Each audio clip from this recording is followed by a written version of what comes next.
الحمد لله نحمده ونستعينه ونستغفره ونؤمن به ونتوكل عليه ونعوذ بالله من شرور أنفسنا ومن سيئات أعمالنا من يهد الله فلا مضل له ومن يضلل فلا هادي له أشهد أن لا إله إلا الله وحده لا شريك له وأشهد أن سيدنا ونبينا ومولانا محمدا عبده ورسوله أرسله ربه بالحق بشيرا ونذيرا وداعيا إلى الله بإذنه وسراجا منيرا صلى الله تعالى عليه وعلى آله وصحبه وبارك وسلم تسليما كثيرا. أما بعد فأعوذ بالله من الشيطان الرجيم. بسم الله الرحمن الرحيم. والله جعل لكم من أنفسكم أزواجا وجعل لكم من أزواجكم بنين وحفدة ورزقكم من الطيبات أفبالباطل يؤمنون وبنعمة الله هم يكفرون. وقال النبي صلى الله عليه وسلم تنكح المرأة لأربع لحسبها ومالها وجمالها ولدينها فاظفر بذات الدين تربت يدا. கண்ணியத்திற்குரிய அல்லாஹ்வின் நல்லடியார்களே, அல்லாஹ் இந்த உலகத்திலே படைத்த எல்லாவற்றையும் ஜோடியாகவே படைத்திருக்கிறான். وَمِنْ كُلِّ شَيْءٍ خَلَقْنَا زَوْجَيْنِ. எல்லாவற்றையும் ஜோடியாக படைத்ததன் பொருள் என்ன? உலகத்தில் ஒவ்வொன்றுமே இன்னொன்றின் பக்கம் தேவையுடையதாக இருக்கிறது. தேவையின்றி தனித்து நிற்கக்கூடியவன் அல்லாஹ் மட்டுமே. எல்லாவற்றையும் அவன் ஒரு ஜோடியாகத்தான் படைத்திருக்கிறான். அந்த வகையிலே தான் ஆதம் அலைஹிஸ்ஸலாமை அல்லாஹ் மண்ணிலிருந்து தண்ணீரிலிருந்து ஆதமை படைத்தான். ஆதம் அலைஹிஸ்ஸலாம் தனியாகத்தான் இருக்கிறாங்க, சொர்க்கத்தில் தனியாகத்தான் உலாவுகிறாங்க. ஆனால் அவர்களுக்குள் சொர்க்கத்தில் இருந்தாலுமே கூட நிம்மதி இல்லை. சொர்க்கத்திலையும் மனிதனால் தனிமையில் இருக்க முடியாது. சொர்க்கமே ஆனாலும் சரி, தனிமையில் இருக்கவே முடியாது. இத்தனைக்கும் எந்த கஷ்டமும் இல்லாத உலகம், ஆனால் தனிமையில் இருக்க முடியாது. இப்போ ஆதம் அலைஹிஸ்ஸலாம் ஒரு வகையான விரக்தியில் இருக்கிறாங்க. அவர்கள் ஒரு நாள் உறங்கி கொண்டிருக்கிறார்கள். உறங்கும் போது அல்லாஹ் தஆலா ஆதம் அலைஹிஸ்ஸலாமுடைய வலது பக்க விலா எலும்பிலிருந்து ஹவ்வாவை படைக்கிறான். அவங்க தூங்கும்போது வலது பக்க விலா எலும்பிலிருந்து, அவங்க உடம்பிலிருந்து தான் அல்லாஹ் பெண்ணை படைப்பதற்கான அந்த விலா எலும்பை எடுக்கிறான். சொல்லுவாங்க, அப்படி எடுக்கும்போது ஆதம் அலைஹிஸ்ஸலாமுக்கு வலிக்காம அல்லாஹ் எடுத்திருந்தான். ஒருவேளை வலிச்சிருந்துன்னு சொன்னா எந்த ஆணும் எந்த பெண்ணோடும் தாம்பத்தியம் நடத்தவே முடியாது. பெண்ணை நெருங்கினாலே உங்களுக்கும் வலிக்கும் இல்லையா? அந்த தாம்பத்தியம் சுகமாக இருந்திருக்காது.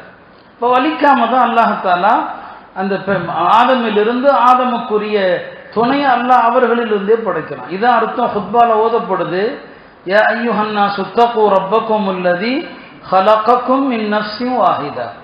மக்களே, அல்லாஹ்வை அஞ்சிக் கொள்ளுங்கள், அவனே ஒரே ஆன்மாவிலிருந்து உங்களை படைத்தான். ஒரே ஆன்மா ஆதம் என்கிற ஒரு ஆன்மாவிலிருந்து ஹவ்வாவை படைக்கிறான். அவர்கள் இருவர்களில் இருந்து வபஸ்ஸ மின்ஹுமா ரிஜாலன் கஸீரா வனிசா. அதுக்கு பிறகு அல்லாஹ் மனித இனத்தை ஆண்களாக பெண்களாக பல்கி பெருக செய்தான் என்று நாம் ஒவ்வொரு ஜும்மா நிக்காஹ் குத்பாவிலையும் கேட்கிறோம். இப்போ அதுக்கப்புறம் தான் ஆதம் அலைஹிஸ்ஸலாம் கண் விழித்து பார்க்குறாங்க, அருகில் அழகான ஒரு பெண். சரிதா? நீங்கள் யாருன்னு கேட்கும்போது அவங்க சொன்னாங்க, அல்லாஹ் என்னை படைத்திருக்கிறான், உங்களை கொண்டு நான் மனநிறைவு அடைவதற்கும் என்னை கொண்டு நீங்கள் மனநிறைவு அடைவதற்கும். ஆக அந்த வகையிலே மனிதன் தனியாக வாழ முடியாது, ஒரு ஜோடி அவனுக்கு நிச்சயம் தேவை. எனவேதான் அல்லாஹ் திருமணம் குறித்து அதை அல்லாஹ்வுடைய பெரிய உபகாரமாக சொல்வான். அல்லாஹ் குர்ஆன்ல மனிதர்களுக்கு செய்த பல்வேறு உபகாரங்களை சொல்லும் போது திருமணத்தை ஒரு உபகாரமாக சொல்வான். வல்லாஹு ஜஅல லக்கும் மின் அன்ஃபுசிக்கும் அஸ்வாஜா. அல்லாஹ் உங்களிலிருந்தே உங்களுடைய ஜோடிகளை படைத்தான். உங்களுக்கான ஜோடி உங்களிலிருந்து படைக்கப்பட்டான் என்று அல்லாஹ் அதை உபகாரமா சொல்றான். திருமணத்தை அல்லாஹ் அத்தாட்சி என்று சொல்லுவான். ஒமின் ஆயாத்திஹி, அல்லாஹ்வுடைய அத்தாட்சிகளில் ஒன்று உங்களிலிருந்து உங்களுடைய ஜோடிகளை படைத்தான் என்று சொல்றான். அந்த வகையில் நம்முடைய மார்க்கத்தில் திருமணம் மிகச்சிறந்த ஒரு வழிமுறை, அழகான வழிமுறை, நபிமார்களுடைய வழிமுறை. என்றெல்லாம் நாம் அதை குறித்து எவ்வளவு வேண்டுமானாலும் சொல்லலாம். இன்றைக்கு ஒரு நவீன கலாச்சாரம் வேறு மாதிரி எல்லாம் போய்கொண்டிருக்கிறது. அக்கலாச்சாரம் முஸ்லிம்களிடமும் எட்டி பார்க்கிறது. திருமணமே வேண்டாம், தேவைப்படும் போது தவறான முறையில் சுகத்தை முடித்துக் கொள்வது என்கிற ஒரு மோசமான கலாச்சாரம் ஓரின சேர்க்கை ஒரு பக்கம் பரவுகிறது. திருமணம் செய்யாமலேயே ஒரு பெண்ணோடு வாழுகிற கலாச்சாரம் இல்லையா, இதுவெல்லாம் இஸ்லாத்துக்கு அப்பாற்பட்ட ஒரு கலாச்சாரம். எனவே அருமையானவர்களே, திருமணம் என்பது அல்லாஹ் நமக்கு அனுமதி அளித்த வழிமுறைகளில் மிக அழகான ஒரு வழிமுறை. அந்த திருமணம் இன்றைக்கு பல மனங்கள் கசந்து போய் கிடப்பதை பார்க்கிறோம். எல்லா இடங்களிலும் பஞ்சாயத்து, இந்த ஊர் அந்த ஊர் என்றெல்லாம் கிடையாது. இப்ப நம்ம பேச்சில் வேணா சொல்லலாம் நம்ம ஊர்லன்னு சொல்லி, அப்படியெல்லாம் எல்லா ஊர்லயும் பிரச்சனை, எல்லா ஊர்லயும் கேள்விப்படுறோம். எல்லா இடங்களிலும் கணவன் மனைவியினுடைய பிரச்சனை, பல்வேறு வகையான தகராறுகள், சச்சரவுகள். அதுல சிலதெல்லாம் பார்த்தோம்னா ரொம்ப அற்ப காரணங்களுக்காக சண்டை, அற்ப காரணங்களுக்காக பிரச்சனை. அந்த வகையிலே நாம் கொஞ்சம் திருமணத்தினுடைய சில சட்டங்களையும், திருமணத்தின் போது நாம் அளிக்கிற விருந்து, அந்த விருந்தினுடைய சில சட்டங்களையும், எந்த விருந்தை ஏற்கலாம் எதை ஏற்க தேவையில்லை என்பதை பற்றி சில சட்டங்களை நான் சொல்ல விரும்புகிறேன். அருமையானவர்களே, திருமணத்திற்கு ஒரு ஆணுக்கு ஒரு ஜோடியை தேர்வு செய்வது, ஒரு பெண்ணுக்கு ஒரு கணவனை தேர்வு செய்வது, இந்த தேர்வினுடைய அடிப்படை என்ன என்பதை நபி ஸல்லல்லாஹு அலைஹி வஸல்லம் அவர்கள் மிக அழகாக சொன்னாங்க. உலகத்தாருடைய பார்வையில துன்கஹுல் மர்ஆ, ஒரு பெண்ணை எதற்காண்டி மக்கள் மனம் முடிக்கிறாங்க அப்படின்னா, சில பேர் ஹசபியா, குலம் கோத்திரம் இல்லையா, அப்படி ஒரு குலத்தை மட்டுமே பார்க்கறது, பெரிய கோத்திரம் பெரிய குடும்பம் பார்க்கறது, அப்படி ஒரு சாரார். அடுத்து என்ன, மாலிஹா, ஒரு பெண்ணுடைய செல்வ வசதி, அவளுடைய செல்வத்திற்காக காசு பணத்திற்காக கல்யாணம் பண்றது. மூணாவது என்ன, ஜமாலிஹா, அவளுடைய அழகுக்காக. இந்த மூணும் பெரும்பாலும் உலகத்தில் இருக்குது. உலக மக்கள்ல எல்லாருமே, முஸ்லிம்களாகட்டும் எல்லாருமே 4வது இடத்துல மார்க்கத்தை வச்சிருக்கிறான். அதனாலதான் நபிசுல்லாஹ் கடைசியா சொல்ற ஒலி தீனிஹா, 4வது இடத்துல என்னங்க, மார்க்கம், மார்க்கப்பட்டுள்ள பெண். இந்த ஒரு காரணத்திற்காக தான் நான் கல்யாணம் பண்றேன் அப்படின்னு நினைக்கிறவன் கம்மி. அது 4வது இடம். குலம் கோத்திரம் ஃபர்ஸ்ட், செல்வம் காசு 2வது, 3வது என்ன, அழகு, 4வது என்னங்க, தீன்.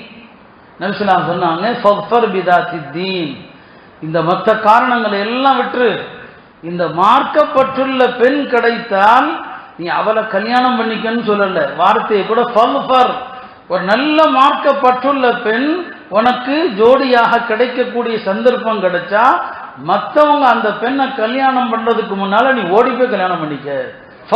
ஃபக்ஃபருக்கு அர்த்தம், அந்த மாதிரி பெண்ணுக்கு போட்டி வந்துச்சுன்னா நீ ஃபர்ஸ்ட் முந்தி அந்த பெண்ணை கல்யாணம் பண்ணு. முதல்ல தீனுக்கு முக்கியத்துவம் கொடு. அழகு பார்த்து கல்யாணம் பண்ணினால் அழகு பெண்களுக்கு தலைக்கணத்தை கொடுக்கும். நீங்கள் செல்வத்தை பார்த்து கல்யாணம் பண்ணீங்கன்னு சொன்னா செல்வம் அவர்களை வழிபுரள செய்யும்.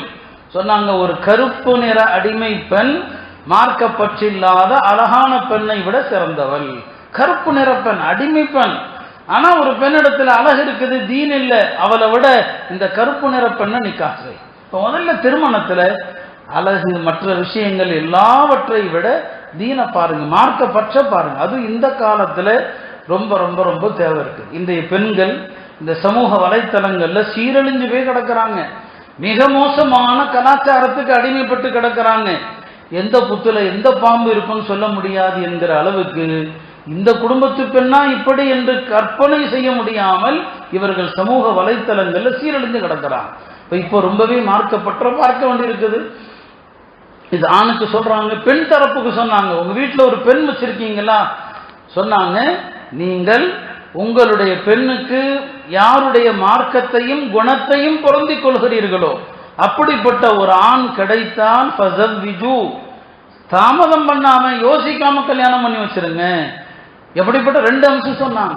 அந்த ஆணிடத்துல தீன் இருக்குது, அந்த ஆணிடத்துல நற்குணம் இருக்குது. நற்குணமும் மார்க்கப்பற்றும் உள்ள ஒரு ஆணை கண்டால் ஃபஸவ்விஜு, அவனுக்கு கல்யாணம் பண்ணி வைங்க. இதை நீங்கள் செய்ய தவறினால் இந்த பூமியில குழப்பம் அதிகமாகும் என்று சொன்னான். 2 தரப்புக்குமே பெருமானார் ஸல்லல்லாஹு அலைஹி வஸல்லம் அவர்கள் இதைத்தான் சொன்னாங்க. மார்க்கப்பற்று குணம், இந்த 2 பாருங்க, மற்ற விஷயத்த பார்க்காதீங்க. அருமையானவர்களே, ஒரு இனிமையான தாம்பத்திய வாழ்க்கைக்கு எது முக்கியம் அல்ல, அழகு முக்கியம் அல்ல, உள்ளம்தான் முக்கியம். உள்ளம்தான் முக்கியம். அதுக்கு யாருடைய வாழ்க்கை, நமக்கு முன்மாதிரியான ரசூல் ஸல்லல்லாஹு அலைஹி வாழ்க்கையை எடுத்துக்கங்க. அவங்களுடைய முதல் கல்யாணம் அவர்களை விட வயதுல மூத்த பெண்ணோடு நடக்குது. முதல் நிக்காக அவங்களுக்கு 25 வயது. ஒரு வாலிப வயதுல எவ்வளவு ஆசைகள் இருக்கும்.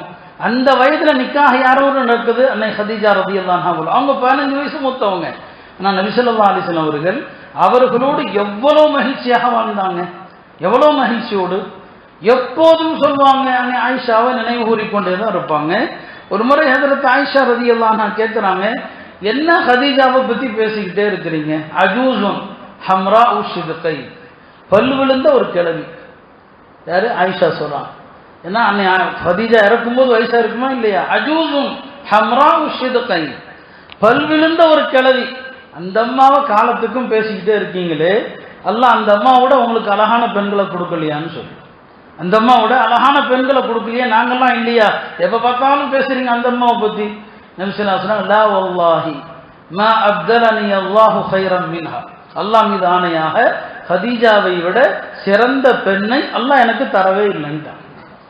ஹதீஜாவோட சிறந்த பெண்ணை அல்லாஹ் எனக்கு தரல. வாசத்தினி பிமாலிஹா, எல்லா மக்களும் என்னை விட்டு ஒதுங்கிய நேரத்தில் தன்னுடைய செல்வத்தால் எனக்கு உதவி செய்தார்.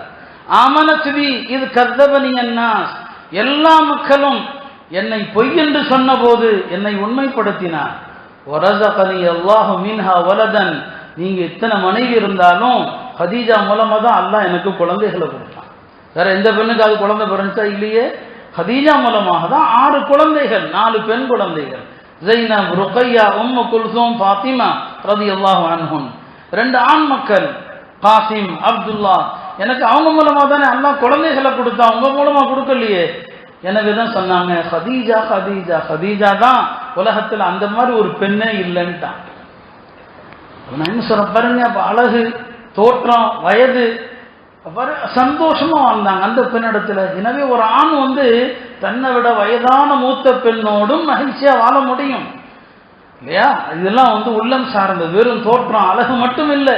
நபி ஸல்லல்லாஹு அலைஹி வஸல்லம் அவர்கள் அந்த உன்னதமான அந்த போற்றுதலுக்குரிய அன்னை ஹதீஜா ரலியல்லாஹு அன்ஹா அவர்களே வாழ்நாள் முழுவதும் மறக்காமல் இருந்தாங்க. அவங்களுடைய என்ன அப்படிப்பட்ட ஒரு பெண்மணி அவங்க. அப்ப வாழ்க்கைக்கு என்னங்க, நல்ல குணங்கள் தேவையே தவிர இளமையோ அழகோ அதெல்லாம் கொஞ்ச நாள் சுகமே தவிர காலம் பூரா அது சுகத்தை தராது. இது பெருமானார் ஸல்லல்லாஹு அலைஹி வஸல்லம் அவர்கள் நமக்கு கற்றுத்தந்த அழகான ஒரு வழிமுறை. அந்த அடிப்படையில் அருமையானவர்களே, வாழ்க்கையில கற்றுக்கொள்ளணும். திருமணத்தின் போது ஆண்கள் பெண்கள் இரு சாராருக்குமே பலவிதமான வழிகாட்டுதல்கள் தேவைப்படுது. நானே பல முறை சொல்லியிருக்கிறேன். இன்றைக்கு பஞ்சாயத்துகள் வழக்குகள் வருது, கண்டுகொண்டு பார்த்து கொண்டு தான் இருக்கிறோம். சில நேரங்களில் பெண் தரப்புல தவறு, சில நேரங்களில் ஆண் தரப்புல தவறு என்று 2 பக்கமே பார்க்கிறோம். 2 பேருக்குமே வாழ்க்கைனா என்ன அப்படிங்கிற விஷயம் இருக்குதே தெரியல. ஆணும் பெண் என்றால் யார், பெண்ணுடைய சுபாவம் என்ன அதை தெரியணும். பெண்களுக்கு கோபம் இயற்கையிலானது. நபி ஸல்லல்லாஹு அலைஹி வஸல்லம் சொன்னாங்க, இன்னல்லாஹ் கதபல் கைரத அலன் நிசா, கோபம் பெண்களுடைய சுபாவம். ஃபமன் ஸபர மின்ஹுன்ன ஃபலஹு அஜ்ரு ஷஹீத், பெண்களுடைய கோபத்தை எந்த ஆண் தாங்கிக் கொள்வானோ அவனுக்கு ஷஹீதுடைய நன்மைன்னு சொன்னான். பெண்களுக்கு கோபம் இருக்கும். பெண்களுடைய குணம் என்ன அதை விளங்கணும். நான் எப்போதுமே சொல்வேன், உங்களுக்கே பல முறை சொல்லியிருக்கிறேன், பெண்கள் விஷயத்துல ஆண்கள் நிறைய தவறு செய்யத்தான் செய்கிறோம். வாழ்க்கை என்பது இரவு நேரத்தில் அறையில் நடப்பதல்ல வாழ்க்கை. காலையில ஃபஜ்ர்ல இருந்து ராத்திரி வரைக்கும் மனைவியோடு பேசுவதே கிடையாது, மனைவியோடு செல்லமாக பேசுறது கிடையாது, மனைவியுடனான எந்த சம்பந்தமும் கிடையாது. வெளியில போறோம் வர்றோம், ராத்திரியான ரூமுக்குள்ள. இது வாழ்க்கை இல்லை. நபி ஸல்லல்லாஹு அலைஹி வஸல்லம் வாழ்க்கையை பாருங்க. அவங்களுக்கு அல்லாஹ்வுடைய கட்டளைப்படி 9 மனைவி. 9 மனைவிங்கிறது இன்ஷா அல்லாஹ் நான் ரபியுல் அவ்வல்ல சொல்வேன், எந்தெந்த பெண்களை எப்ப நிக்காஹ் பண்ணாங்க, அடுத்து நான் அதை பற்றியெல்லாம் சொல்வேன். அல்லாஹ்வுடைய கட்டளைப்படி அவங்க கடைசி நேரத்தில் 9 மனைவி இருந்தாங்க. அவங்களுக்கு 9 மனைவியரோடும் அவங்களுடைய வாழ்க்கை டெய்லி ஒரு நாள் ஒவ்வொரு மனைவி. ஒரு பெண்ணிடத்துல ஒரு நாள் சென்று வந்தா திரும்ப அந்த பெண்ணுடைய வீட்டுக்கு வர்றதுக்கு எத்தனை நாள் ஆகும்? 8 நாள் ஆகும். திரும்ப வர்றதுக்கு எத்தனை நாள் ஆகும்? 8 நாள். அப்படியான 8 நாளும் அந்த பெண்ணை சந்திக்காம இருக்க முடியுமா? நபி ஸல்லல்லாஹு அலைஹி வஸல்லம் நேர்மையை பாருங்க, அப்படி இருக்க மாட்டாங்க. ஒரு பெண்ணிடத்துல ஒரு நாள் தங்கினாலுமே கூட நபி ஸல்லல்லாஹு அலைஹி வஸல்லம் அவங்க தினசரி ஒரு பழக்கம் வச்சிருந்தாங்க. காலையில ஃபஜ்ருக்கு பிறகு எல்லா மனைவியர் வீட்டுக்கும் போவாங்க, அசருக்கு பிறகு எல்லா மனைவியர் வீட்டுக்கும் போவாங்க. காலையில ஃபஜ்ர் தொழுதுட்டு போனா ஹதீஸ்ல வருது, மனைவியர் இடத்துல போய் வெறும் சலாம் சொல்லுவாங்க, துவா செய்வாங்க. அஸ்ஸலாமு அலைக்கும் அஹ்லல் பைத், என்னுடைய மனைவியரே உங்களுக்கு சலாம் உண்டாகட்டும், துவா செய்வாங்க, போயிடுவாங்க, உட்கார மாட்டாங்க. எல்லா மனைவியர் வீட்டுக்கும் நாம சுபு தொழுதுட்டு நேராக டீ கடைக்கு தான் போவோம். வீட்டில் போய் பீவிக்கு சலாம் சொல்லணும்.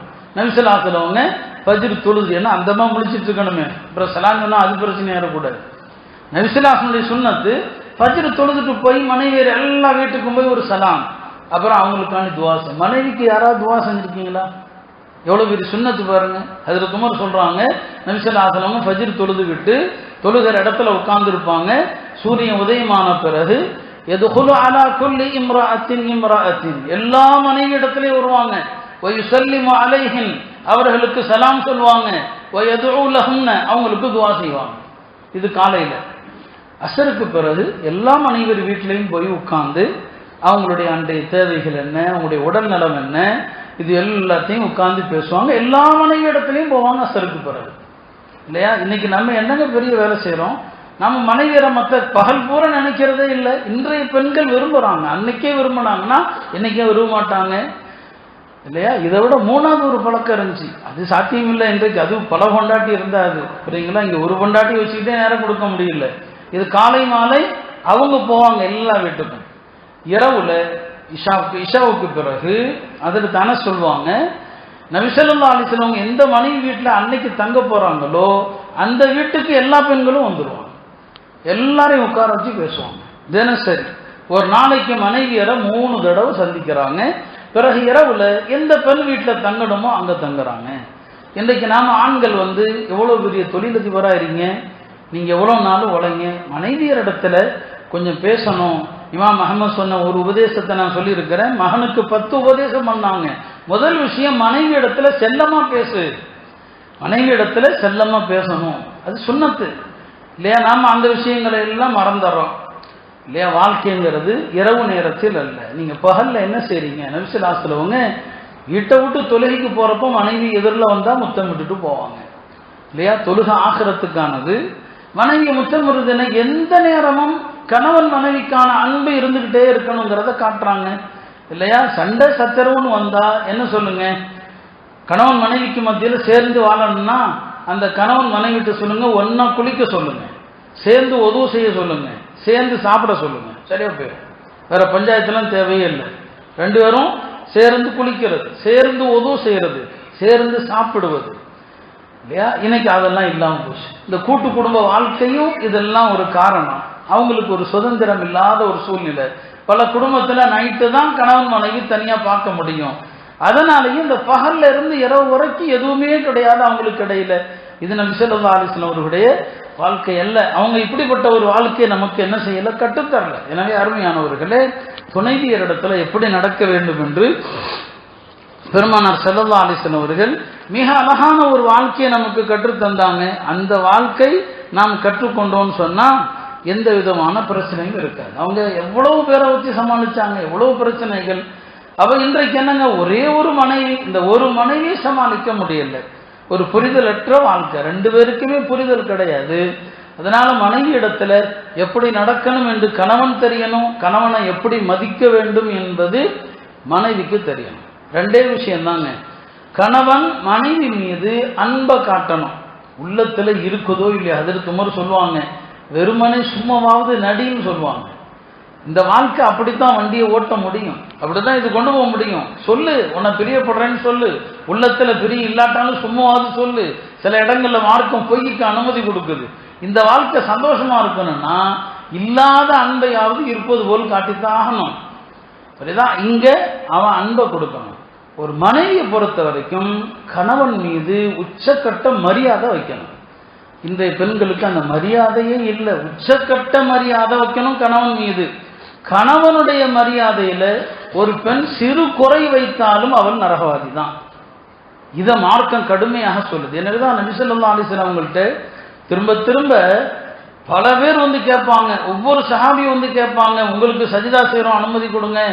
நாங்க எல்லா ஊர்லயும் பார்க்கிறோம், அங்கெல்லாம் அரசனுக்கு சஜிதா பண்றாங்க, ஊர் தலைவருக்கு சஜிதா பண்றாங்க, கூடாதுன்னு தடுத்து விட்டு என்ன சொல்லுவாங்க, உலகத்துல சஜிதா செய்வதற்கு அனுமதி அளிப்பதா இருந்தா மனைவிமார்களுக்கு சொல்லியிருப்போம், கணவனுக்கு சஜிதா பண்ணுங்க, கணவனுடைய ஹக்கு அவ்வளவு உயர்ந்தது. இன்றைய பெண்கள் கணவனை மதிக்கிறதே இல்லை. கணவன் மரியாதையில குறை வச்சா அந்த பெண்ணுடைய இபாதத்து வேஸ்ட், அந்த பெண்ணுடைய தொழுகை திலாவத்து எல்லாமே வேஸ்ட்.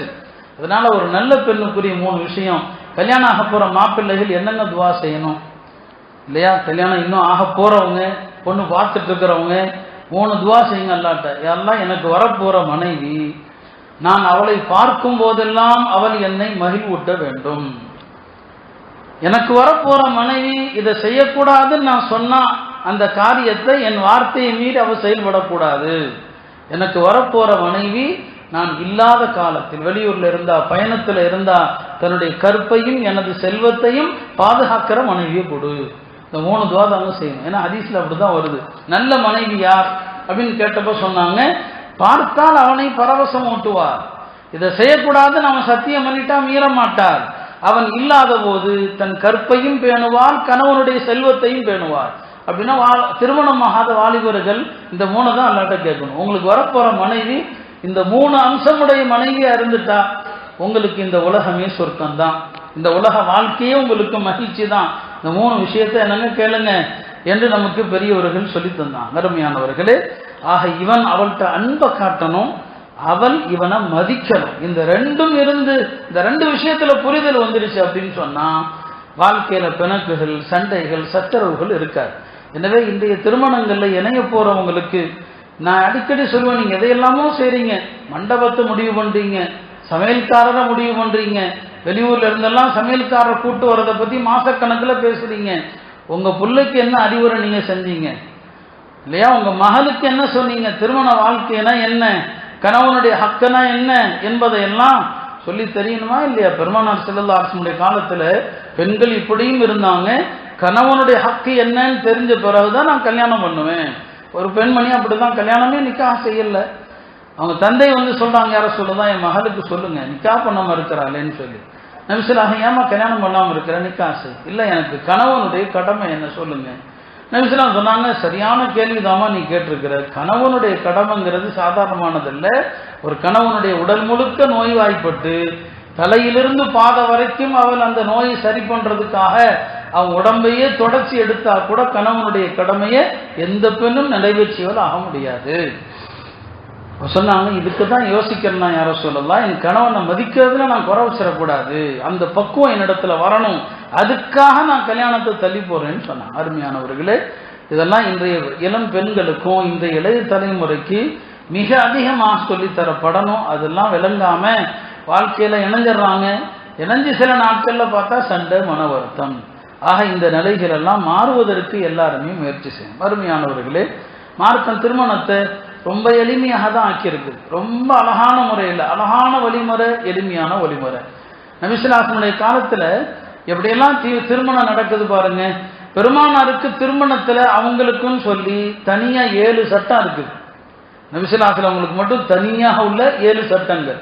அதுல என்ன அப்படின்னு சொன்னா, யாராவது ஒரு முஸ்லிமான பெண் பெருமானாரிடம் வந்து, யா ரசூலல்லாஹ் என்னை நான் உங்களுக்கு தானமாக கொடுத்தேன்னு சொன்னா, நபி ஸல்லல்லாஹு அலைஹி வஸல்லம் அவங்கள நான் ஏற்றுக்கொண்டேன்னு சொன்னா நிக்காஹ் ஆகிவிடும். மஹர்லாம் கொடுக்க தேவையில்லை. இது அல்லாஹ் அவங்களுக்கு கொடுத்த சலுகை. வம்ரஅத்தன் முஃமினத்தன் யுவஹபத் நஃப்ஸஹா லின் நபி.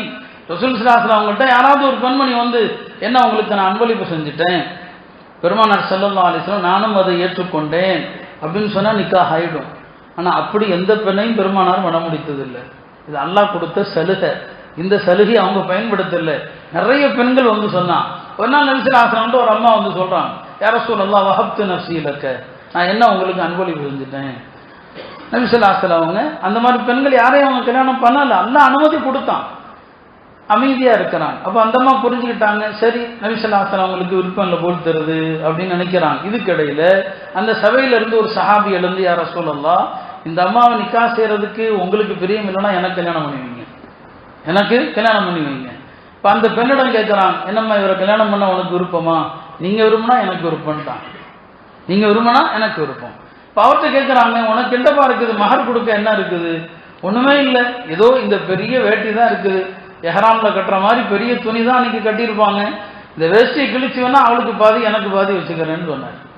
வேஷ்டியை கிழிச்சு நான் கொடுத்துக்கிறேன். இல்லப்பா அப்படிலாம் வேண்டாம், போய் எதையாவது தேடி கொண்டு வா, ஒரு இரும்பு மோதிரம் கிடைச்சா அதையாவது கொண்டு வா, உனக்கு கல்யாணம் பண்ணி வச்சிடுறேன். போறாரு, ஒண்ணுமே இல்லை, எதுவுமே கிடைக்கல. யாரும் சொல்லலாம். சரி, குரான்ல ஏதாவது மனப்பாடம் இருக்குதா? இந்த சூறா மனப்பாடம் இருக்குதுங்கிறார். சரி, அந்த சூறாக்களை அவளுக்கும் கற்றுக்கொடு சொன்னாங்க.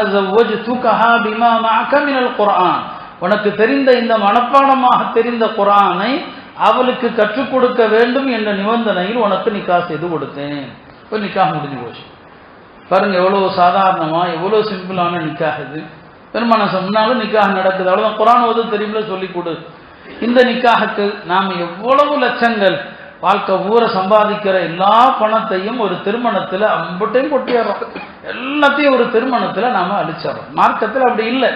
ரொம்ப லேசா செய்யுங்க. அவரவர் சக்திக்கு வலிமா கொடுக்கலாம், தவறு இல்லை. விருந்துங்கிறது தவறு இல்லை, விருந்து போடுங்க. ஆனா விருந்துக்கான கட்டுப்பாடுகளும் மார்க்கத்தில் இருக்குது. விருந்தளிப்பது தவறு இல்லை. மார்க்கத்தில் பல இடங்களில் விருந்து போடுறது சுன்னத்து இருக்கு. ஆண் குழந்தைகளுக்கு ஹத்தனா செய்யும் போது விருந்தளிக்கலாம், தவறு இல்லை. அது ஒன்றும் மார்க்கத்தில் பிதாத் இல்லை, இருக்கிறதே இருக்குதுன்னு சொல்லுவோம். ஆண் குழந்தைகளுக்கு ஹத்தனா செய்கிற போது விருந்தளிக்கலாம். குழந்தைகள் ஹிஃப்ஸ் பண்ணிட்டாங்க அல்லது குழந்தைகள் அறிவுல தேர்ந்து ஒரு கலையை படைச்சிட்டாங்க, விருந்தளிக்கலாம். அரபி மொழியில ஒவ்வொரு விருந்துக்கும் ஒரு பெயர் இருக்குது. இந்த விருந்துக்கு இந்த பெயர்.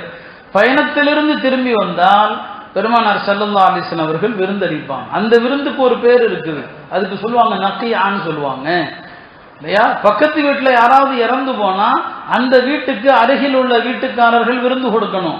அந்த விருந்துக்கு ஒரு பேர் இருக்குது. மார்க்கத்துல விருந்து ஒன்றும் தவறு இல்லை. விருந்தினுடைய கட்டுப்பாடுகள், விருந்தினுடைய நிபந்தனைகளை மீறோம் இல்லையா. சாப்பாடு போட வேண்டியதுதான். இந்த வகை வகையான சாப்பாடுகள் பாருங்க. நபி ஸல்லல்லாஹு அலைஹி வஸல்லம் அவங்கள்ட்ட என்ன கொண்டு வர்றாங்க? தேனும் பாலும் கொண்டு வர்றாங்க. இது சாதாரண ஒரு உணவு தானங்க, தேனும் பாலும்.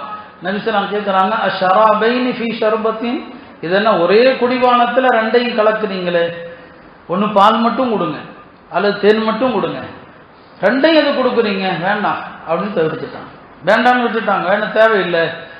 எளிவாங்க. எப்போதுமே 2 உணவு 3 உணவு இதை பழக்கமாகவே நம்ம ஆக்கி வச்சிருக்கிறோம். பகல் நாஷ்டாவா பல வகை உணவு, மதிய சாப்பாடா பல வகை உணவு.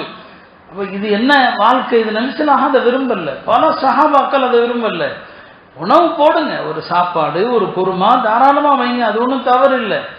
எப்பவுமே பல வகை உணவுகள். இதுதான் நமக்கெல்லாம் விருந்துக்கு செல்வதற்கே விருப்பம் இல்லை. நான் எந்த விருந்துக்கும் நான் விரும்பியெல்லாம் போறதில்லை. போனா நீங்க குறை சொல்ற உரிமையும் இருக்குது. நான் எளிமையா பேசிட்டு நானே போறேனே, நீங்க விமர்சிக்கலாம், ஒன்றும் தப்பு இல்லை, தப்பு தான். சில நேரங்கள் நிர்பந்தங்கள் தள்ளுகிறதே தவிர எந்த விருந்தை நான் விரும்பிலாம் போய் சாப்பிட்றதே கிடையாது. ஏன்னா இந்த விருந்துகள் சங்கடத்தை தருது. பல வகை சாப்பாடுகள், பல வகை உணவுகள். நபி ஸல்லல்லாஹு அலைஹி வஸல்லம் அவங்க ஒரு வந்து சேர்ல உட்காந்து சாப்பிட்டது இல்லைன்னு வருது. நபி ஸல்லல்லாஹு அலைஹி வஸல்லம் அவங்க சாப்பாட்டு விரிப்புல கிண்ணங்கள் கிடையாதுன்னு வருது. கிண்ணம் இல்லைன்னா என்ன அர்த்தம்? பல வகை உணவு இருந்தா தானே ஒரு கிண்ணத்துல சட்னி, ஒரு கிண்ணத்துல ஊர்கா, ஒரு கிண்ணத்துல குழம்பு வைக்கிறோமா இல்லையா, ஒரு கிண்ணத்துல சிக்கனு. ஹதீஸ்ல வருது நபி ஸல்லல்லாஹு அலைஹி வஸல்லம் சாப்பாட்டு விரிப்புல இந்த கிண்ணங்கள்லாம் கிடையாது. ஏன்? அவங்க சாப்பிட்டது ஒரு வகையான சாதாரண உணவுகள் தான். அப்போ நம்ம திருமணத்துல என்ன செய்யறோம்? ரொம்ப ரொம்ப ஆடம்பரமான விருந்துகள், பிரம்மாண்டமான மண்டபங்கள் இல்லையா. இது எல்லாமே இஸ்ராஃபு தானே. இது எல்லாவற்றையும் விட திருமண விருந்துகள்ல பெருமானாருடைய ஒரு கண்டிஷன் என்ன? வலிமா விருந்துக்கு போறது சுன்னத்தை முஅக்கதா. எப்போ போலான்னு சொன்னா அந்த விருந்துக்கு எல்லா மக்களும் அழைக்கப்படும். வெறும் பிரமுகர்கள், வெறும் விஐபிகள், வெறும் பணக்காரர்கள் மட்டும் அழைக்கப்படக்கூடாது. அந்த விருந்து கெட்ட விருந்துன்னு சொன்னான். ஷர்ரு தஆமி தஆமுல் வலீமா யுதஆ லஹல் அக்னியா வ யுத்ரகுல் ஃபுகரா. எந்த விருந்தில் பணக்காரர்கள் மட்டும் அழைக்கப்பட்டு ஏழைகள் புறக்கணிக்கப்பட்டார்களோ சாப்பாட்டுல அது கெட்ட சாப்பாடு, அது கெட்ட விருந்துன்னு. ஆனா இன்னைக்கு விஐபி சாப்பாடுன்னே ஒரு சாப்பாடு, பேரே விஐபி சாப்பாடு. எந்த சாப்பாட்டை அல்லாஹுடைய தூதர் கெட்ட உணவுன்னு சொன்னாங்களோ, கெட்ட விருந்துன்னு சொன்னாங்களோ, அந்த கெட்ட விருந்தை விஐபி சாப்பாடுன்னு ஒரு பேர் வச்சு போடுறோம். அதனால தயவு செய்து பணக்காரர்களை மட்டும் அழைக்காது, எல்லாரையும் அழைங்க. 2வது, உங்க விருந்தை ஏற்றுக்கொண்டு ஏழை எளிய மக்கள் வந்தா பணக்காரர்களை வரவேற்பது போல அவர்களையும் வரவேறுங்கள். ஆனா அப்படி செய்யறது இல்லை. கொஞ்சம் விஐபி யாராவது வந்தா அவரை எழுந்து போய் கண்ணியப்படுத்துறது, மற்றவங்க வந்தா ஒரு சின்ன புன்சிரிப்பு. அப்ப இந்த மாதிரியாக இருக்கக்கூடிய விருந்துகளை புறக்கணிக்கலாம். மார்க்கம் புறக்கணிக்க சொல்லுது, தேவையில்லை. ஒரு விருந்தை ஏற்று செல்வதற்கு புரியுங்களா? சில இமாம்கள் 20 கண்டிஷன் சொன்னாங்க எப்போ ஒரு விருந்துக்கு போகலாம். இந்த 20 கண்டிஷன் இருந்தால் தான் இன்றைக்கு நடக்கிற பல விருந்துகள் தவிர்க்கப்பட வேண்டிய விருந்துகளாக தான் இருக்கு. அதுலேயும் குறிப்பாக சில முஸ்லிம்கள் தம்முடைய விருந்துகளுக்கு அரசியல் தலைவர்கள் அழைக்கிறது, சினிமா நடிகர்களை அழைக்கிறது. இவர்கள் எல்லாம் பாவிகள், இவங்க வர்ற இடத்துல அல்லாஹ்வுடைய அருளுக்கு பதிலாக சாபம் இறங்கும், இந்த இடத்துக்கு நாம போகக்கூடாது, அந்த மாதிரி விருந்துகளை புறக்கணியுங்கள் என்று சொன்னாங்க. அருமையானவர்களே, ஆக திருமணத்தில் விருந்து சுன்னத்து தான், நிச்சயமா சுன்னத்து. அந்த விருந்து சாதாரணமாக எளிமையாக இருக்கட்டும், சாதாரண விருந்தா இருக்கட்டும். ரொம்ப படோடாபங்கள், ரொம்ப பெரிய விருந்துகள் அதுக்காக நாம மெனக்கடுறது இருக்குது. இதை செய்யறதுக்கு அங்கிருந்து ஒருத்தன், கேரளால இருந்து ஒருத்தன், இதை செய்யறதுக்கு கர்நாடகால இருந்து ஒருத்தன். இது என்ன, இந்த இன்பத்துல என்ன நாம கண்டோம்? இது எங்க கடைசியில போக போகுது இல்லையா? கடைசியில போக போற இடம் அது கழிவு. இந்த கழிவுகளை பார்த்தா நினைங்க, நாம சாப்பிட்ட பிரியாணி தான் இது, நாம சாப்பிட்ட குருமா குழம்பெல்லாம் பாரு இப்படிதான் வருது. அது இறுதியில் ஒரு நாற்றம் எடுக்கிற பொருளாகத்தான் வெளியேற போவதே தவிர அதுக்கு என்ன அந்தஸ்து உலகத்துல இருக்குது? அதனால இந்த மாதிரியான தடபுடல்களை நிறுத்தி நம்முடைய வாழ்க்கையின் பொருளாதாரத்தின் பெரும் பங்கை இந்த திருமணத்துல அளிக்கிறத விட இந்த சமுதாயத்தின் எத்தனை தேவைகள் இருக்குது இந்த சமூகத்திற்கு, அந்த தேவைகளுக்கு நிறைவு கொடுக்கலாமே. எவ்வளவு மக்கள் தாங்க முடியாத வியாதிகள் அல்லல் படுறாங்க, எத்தனை ஏழைகள் கல்விக்காக சிரமப்படுறாங்க. இந்த செல்வங்களை அப்படி கொண்டு போய் கொட்டுங்க. திருமணத்துல சுன்னத்தான அழகான முறையில வெளிமாங்கிற விருந்து, சில விருந்துகள் இருக்குது, அதோட நிறுத்துங்க. அப்ப நாம இந்த விருந்துகள்ல செய்யக்கூடிய தவறுகளாலும் பல இல்லற வாழ்க்கை கடினமா போயிட்டு தோல்வியில முடிஞ்சிருது. ஏன்னா ஹதீஸ்ல வருது, எளிமையான திருமணம், அந்த திருமணத்துல அல்லாஹ்வுடைய பரக்கத்து இருக்கு. அப்ப எளிமைக்கு மாற்றம் இருந்தா பரக்கத்து இல்லைன்னு வரும். அதனால் இல்லாமல் அல்லாஹ் இந்த திருமண வாழ்க்கையை புரிந்து இந்த தம்பதிகள் இணைவதற்குரிய வழிகளை அல்லாஹ் ஏற்படுத்தணும். முஸ்லிம் குடும்பங்கள்ல இருக்கிற இந்த பிணக்குகள், தலாக்குகள், மன வருத்தங்கள் இதெல்லாம் நீங்கி எல்லா குடும்பத்திலும் அல்லாஹ் சொல்லுகிற அந்த சுக்கூன், கணவன் மூலம் மனைவி, மனைவி மூலம் சுக்கூன். இதைத்தான் நம்முடைய அம்மா ஹவ்வாவும் சொன்னாங்க. அல்லாஹ் என்ன படைச்சதே உங்களுக்கு நான் அமைதியை தரணும், என் மூலம் நீங்க அமைதியை பெறணும், உங்க மூலம் நான் அமைதியை பெறணும். அது இல்லாத திருமண வாழ்க்கை அது தோல்வி. அது அதனால திருமணத்திற்கு அழகு தேவையில்லை, வயது தேவையில்லை. உண்மையான அன்பு இருந்தால் அந்த கணவன் மனைவி எத்தனை ஆண்டுகளானாலும் ஒருவர் மற்றவரை விரும்புவாங்க. அந்த பெண்ணே இறந்துட்டாலும் சரி, இவர் அந்த பெண்ணை மறக்க மாட்டார். நிமிஷம் ஹதீஜா மறந்ததில்லை. இப்படியான வாழ்க்கை தான் அர்த்தமுள்ள வாழ்க்கை. இல்லாமல் அல்லாஹ் நமக்கு அத்தகைய புரிதலை தந்து இல்லற வாழ்க்கையில் நினைவிருக்கிற எல்லா முஸ்லிம் பெருமக்களுமே தங்களது கடமைகள் என்ன, உரிமைகள் என்ன, அதை விளங்கி இல்லறத்தை அழகான நல்லறமாக ஆக்குவதற்கு தௌஃபீக் செய்வானாக. நம்முடைய விருந்துகளை சுன்னத்தான முறையில், எளிமையான முறையில் கடைபிடிப்பதற்கு வல்ல ரஹ்மான் அருள் புரிவானாக. வாஹிரு தஅவானா அனில் ஹம்துலில்லாஹி ரப்பில் ஆலமீன். கண்ணியத்திற்குரிய அல்லாஹ் நல்லடியார்களே,